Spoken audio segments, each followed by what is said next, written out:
Guys, isang magandang araw. Mapagpalang araw everyone, every followers. Good morning sa inyo lahat.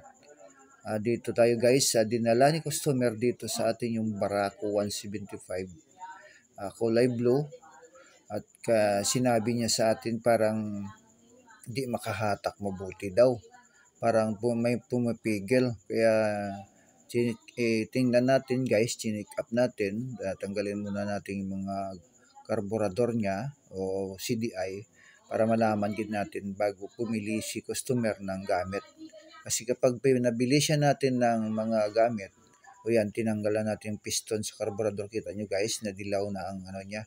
Hindi na kulay silver yung pinaka dagom sa piston niya. Kaya dapat malinis yan kasi marami ng kalawang nga galing sa gasolina.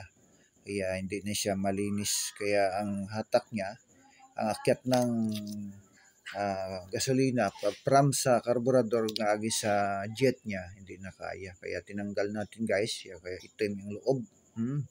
Parang sunog na gasolina. Kaya ganyan ang resulta kapag masyadong matagal matambay yan. Tinanggal natin yung mga jet niya. Linisan natin yan guys para bumalik siya sa dati. Kaya ginagamitan natin ng cup brush. Yan. Sa bench grinder natin binaid para madali natin ikabit at ibalik naman ulit sa karburador at testing natin. Pagkatapos cleaningan natin, ibalik natin ulit yan sa karburador yan na malinis na.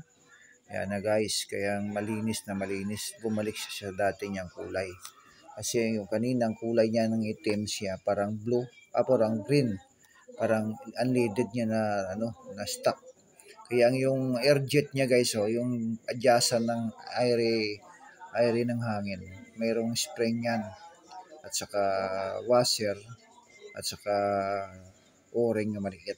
Kaya pinapakita natin sa inyo, yan, kita nyo guys, para malaman natin kapag kulang ang pisa, hindi titino yung andar ng makina ng Barako.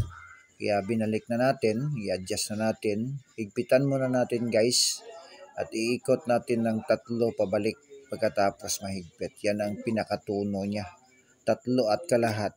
Oo. Kaya sa mga hindi pa nakakaalam, higpitan nyo muna, itudo nyo higpit. Hindi naman masyado matudo. Kaya hindi na mapihit. Pagkatapos, ibalik nyo ng 3.5. Guys kung sa dulo to dulo na lang ng flat screw. Hanggang dyan na lang. Yan yung kaporting busisi yung kapag gumawa ka ng karburador. Kapag mag-troubleshoot ka ng ganyang mga sira ng motor. Iniisa-isa mo, linisan natin ang karburador, ganun pa rin.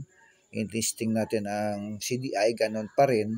Yun pala hindi natin nakikita dito rin sa intake yung maraming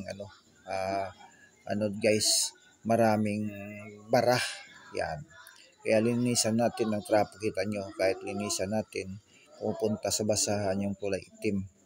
Kaya dapat malinis to siya guys. Kaya parang akyat ng gasolina, madulas siya. Kaya binalik na natin at sinubukan na natin. Tapos ito pala guys, kahit sinubukan natin, hindi pa rin gumana kasi marami palang kalawang guys, nakikita nyo parang itim. Pero kaunti na lang yan kasi nakuha na natin yung kanina, yung iba. Kaya ang natira na lang, dapat kunin ka agad yan. Para ang daloy ng gasolina, walang sabit. Kasi kapag sumabit siya, hindi